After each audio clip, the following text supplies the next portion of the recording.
Hi there, this is a virtual handover walkthrough. I'm going to go through some controls on the vehicle, talk through the radio system and how that operates.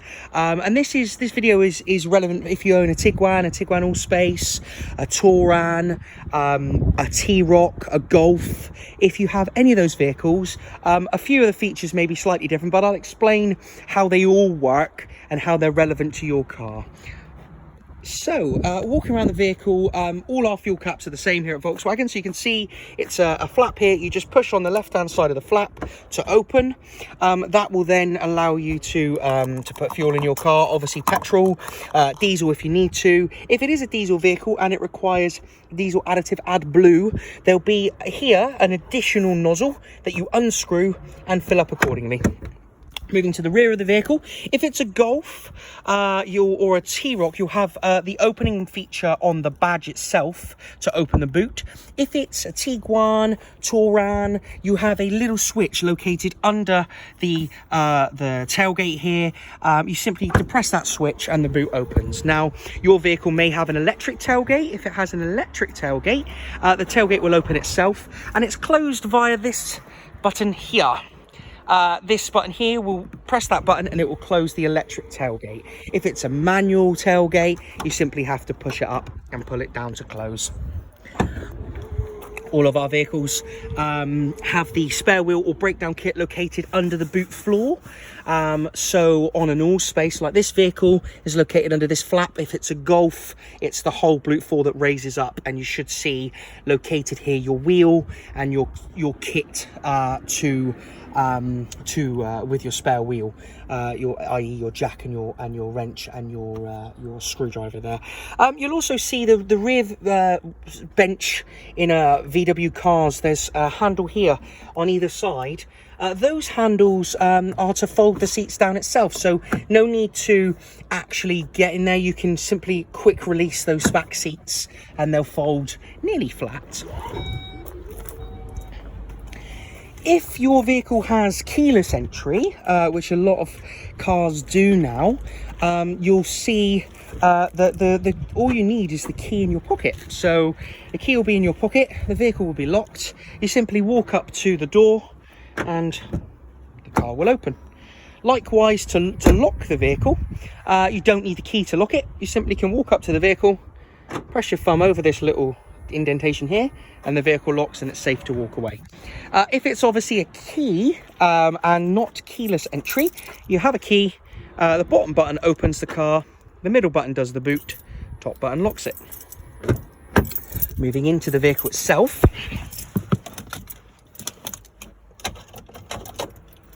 so our vehicles have, the car that you have will have the same, if not very similar controls to this. If it's a keyless entry, keyless start, you'll have a little button here. You simply depress the brake if it's automatic, or clutch if it's manual. That will then start the vehicle. If you are in one of our higher specified Tiguans or a performance Golf, you'll have a digital display like this. The digital display is fully customizable. I'll go through that in just one moment. But if I talk through the basic controls of the car, you have an automatic handbrake here. So this handbrake has two features to it. It has an auto hold feature. When this button here is illuminated, when you come to a stop or you pull away, the handbrake will automatically release and apply, providing this little light is illuminated. If you want to use it like a manual handbrake, you can simply depress this button here. This is your handbrake, this P button here, and that's simply depressed by pressing the brake and pushing it down. Now the handbrake's not on. Imagine it like a pull handbrake here, and you can pull it up to apply the handbrake. If your vehicle is an automatic, the automatic box is operated quite simply with a trigger on the rear of the gear stick here. That trigger is moved down into either reverse, neutral or drive, and then the vehicle, all of our automatic DSG boxes have a manual mode or a shift selector mode. That gear stick is moved across and you can press it up or down to change gear manually, and this goes back up into park. On the left-hand side of our cars, this may be located in a different place on the Golf. You have an A off button. That's to disable the start stop feature, and also a P button here. This is to disable the parking sensors. If the beep is too much, if you're parking near a wall and you know how close the wall is, you can disable the noise here. It'll also, by pressing that button, bring up the parking sensor display. That's a very easy system to use. You can see that I'm parked near a hedge here, so that is locating and identifying where the hedge is. If it was further away, the bars would appear here, and they're actually color coded. If they'll first appear in an amber color and then move to a red color when you're about to hit, and also that will be accompanied by a beep unless you disable it down here. Moving across the steering wheel, all of our steering wheels are simple. So horn, very easy, simple to use. This is your cruise control feature. So you turn the cruise control on by pressing this top button here. When you get to the speed you want, you press set, and then you speed up and slow down with the plus and minus arrow buttons. And the middle button in here, this is how close you are to the car ahead. This is a distance selector. Because all of our cruise control is adaptive, with this system active, it will say stay a safe distance away from the car ahead. So if the car ahead slams on its brakes and slows down from 70 to 50, this car will keep a safe distance away from that vehicle. And that's the same for all these cars that we're talking about here. On the right hand side, these buttons are for the sub menus on the car. So you can scroll through. If you see, you can scroll through navigation if you've got it, radio or audio information, telephone information, the vehicle status, how many miles, driving data. So driving data gives you how many miles are in the tank, plus you can look at miles per gallon, oil temperature, trip information, digital speed. There's all sorts you can do on there, and also you have assist features as well. So that's what these controls here control. And obviously you have your track forward and backwards and volume up and down. Moving across to the right, we have light switch. So I kind of tend to leave mine always in auto. Auto gives you all the features that you would need. It turns the lights on when it's dark, it turns them off when it's light, effectively. You have side light feature and main light feature too, and also you have pull out features for fog lights. So if you do have fog lights front and rear on your car, you pull them out for front and rear. Moving across to the door card, these are all the same. So light switches, these window switches, these are the front and these are the back, and this locks the doors, so locks the windows so that no children can mess around with the switches in the back. And this is your little door mirror knob. So again, if the knob's in this position, that'll be for the heated mirrors to demist the mirrors. If it's a winter's day and you're getting in your car and there's ice on the mirrors, that will demist them. But mainly your knob should be in this position, 0, and then you move it to the left to adjust the left mirror. See, I'm adjusting that there, and that's adjusted by pushing this knob upside down. And likewise with the right, you can move the knob to the right and push it up and down to adjust the right hand mirror. And moving this knob all the way around to 7 o'clock will fold in manually the mirrors. I mean, our mirrors will automatically fold when you lock the vehicle on Mark 7.5 Golf, Tiguan, Touran. But if you want to manually fold them, say you're going through a small village track and there's a tractor coming, you want to manually fold them in, you move this knob to the 7 o'clock position and then fold them back out again, move it back to 0, and the wing mirrors will fold out. This little switch here, that's the same on all our vehicles. This is a interior lock switch. So if you want to lock the doors from inside to feel secure, you can do so just by pressing that button. You hear the click. Okay, wipers are located here. So you have kind of your setting switches. You have your bottom, flick it down one for one wipe, and then move it up for intermittent wiping and faster and faster and faster. And likewise to squirt the screen, you pull it forward for the front and away from you, push it away from you for the rear. And on the left-hand stalk, we have our indicators. So you have obviously indicators up and down, and full beam is pulling towards you. If your vehicle does have automatic dimming headlights, you can push this one away from you, and that will bring up on the dash a little symbol, looks like this. That is automatic main beam dip. So when you're going on a motorway, if you've got your full beam on, main beam on, and a car comes the other way, this car, if your car's equipped with that feature, it will just say it will dim the headlights so you don't blind the oncoming traffic. Moving across to the aircon system, if it's a manual air conditioning system, they're pretty self-explanatory. If it's got climate control like this vehicle, you have the temperature you're setting the vehicle to on either side, that's zonal, and then you can adjust the temperature here on each side. The max, that's your max front screen, so that will blast the front screen to demist it. That's your rear window demister. This is max aircon, so if it's really hot in the car on a summer's day, you can press that button. That will blast the car with cold air, cooling it down very quickly, and that's your aircon button, turning it on or off. Here you have heated seats. If your car is fitted with heated seats, they will appear here. 3 settings: hot, warm, and slightly hot. The third setting is very warm, actually. And then you have, these are your windows, your aircon position blower settings. So if you want the aircon to blow in your face, you press that one. If you want it to blow on your feet, you press that one.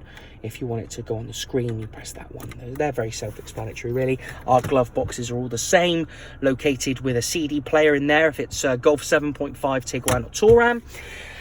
The radio unit itself is very self-explanatory. It has these nice buttons down the side, as you can see. So radio is radio, and you can cycle through the radio settings. You can press station list here, and you can find the radio station you want. Let's say you want a BBC radio station. You'll go to BBC, press the button, go to Radio 1. So go back to BBC, station list, scroll up to BBC National, Radio 1, and press back. And then to store Radio 1, you simply hold down the position you want to store it in. You'll hear a bing, and then the symbol will appear. Now, not all of them have symbols, most of them do. Some of the London-based ones don't have symbols. But and then that allows you to preset up to 18 radio stations.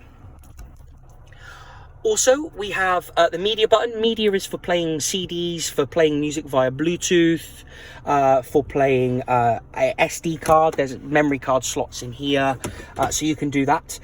Phone, that's very simple. That's for pairing your mobile phone. So to pair your phone, you'll press phone, press find mobile telephone, find the phone that you want. It's from the list, click it on the screen. On your mobile device, it will come up saying car wants to pair, click pair, and the phone will pair in, and it will import your contacts, so you'll have all your contacts built into the system. Navigation system, that's very easy to use. So the navigation system, again, you'll have, it will look a little bit like this. To put in a new destination, you press new destination, and then you can put in your country, you can put in your city. If you want to put in a postcode, you press the city button, and then postcode is stored in the left corner here. So you'll press postcode, put in the desired postcode, whatever it may be. And when you do find it, you can press go, and then it will ask you to start the navigation. You'll press start, and it will then give you 3 options. It will give you the most economical route, the shortest route, and the shortest distance. I tend to pick the red one because I'm impatient myself, but you can pick the most economical route for fuel saving, or the shortest distance if you're trying to have a shorter amount of miles but don't mind taking a little bit longer to get there. Once you click that, it will then import the navigation data in. It will tell you how many miles it is to your destination, what time you're likely to arrive, and then it will give you information in front of you here. That's the same for a non-digital display as well. It'll give you information in front of you here, and then we'll show you the how to move forward here.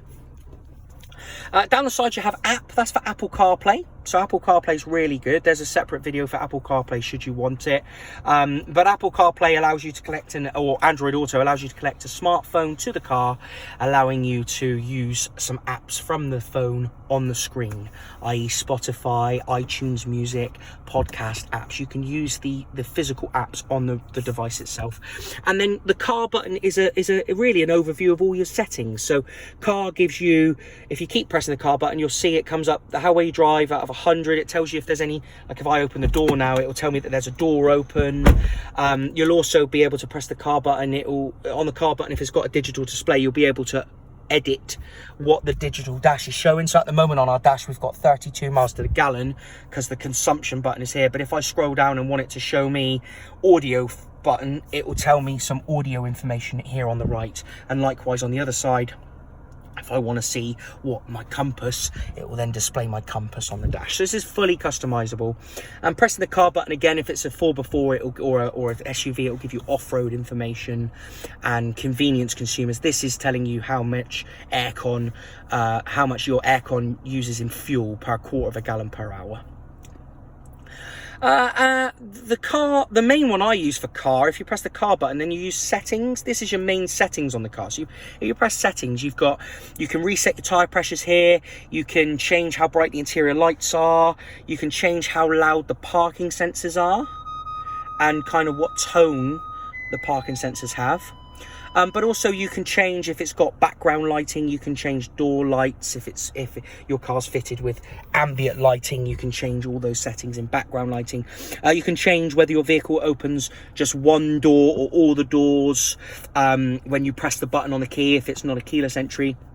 You can also change the time and the date here, so you can change it from daylight savings time. You can change the date here. There's all sorts you can do on that settings there. And if you're driving in France, you can change the vehicle to kilometers per hour rather than miles per hour under the units feature. And menu gives you an overlay of all these buttons, plus it gives you the CarNet feature. CarNet, if you've got CarNet on your car, CarNet allows you to download an app called WeConnect, and it allows you to connect your vehicle remotely to your phone. So you'll be able to find your car in a car park. On some of the vehicles with CarNet, or WeConnect, you're able to unlock your car from your phone, honk the horn.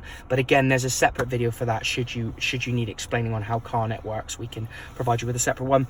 And the only other really button that menu gives you that isn't on these side buttons is traffic.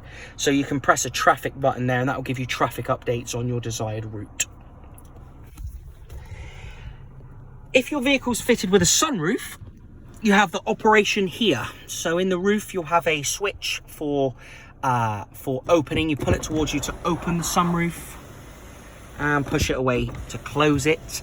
And if your vehicle is fitted with an automatic blind, electronic blind, the sunroof blind is located with this button here, and you press the button and the blind will come over and close.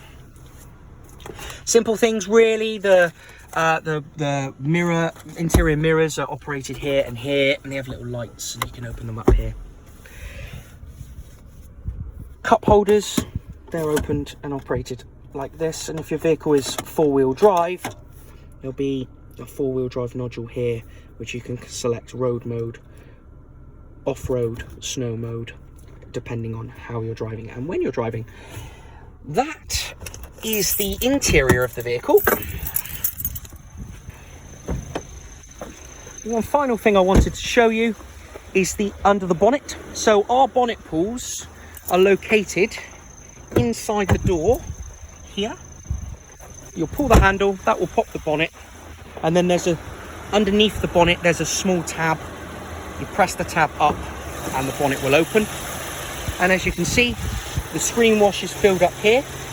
Your engine oil is filled up here with your dipstick, and your engine coolant is filled up here. Should always be between the minimum and maximum level for the coolant. And that's how you top up the vehicle. Oh, your brake fluid is located here actually.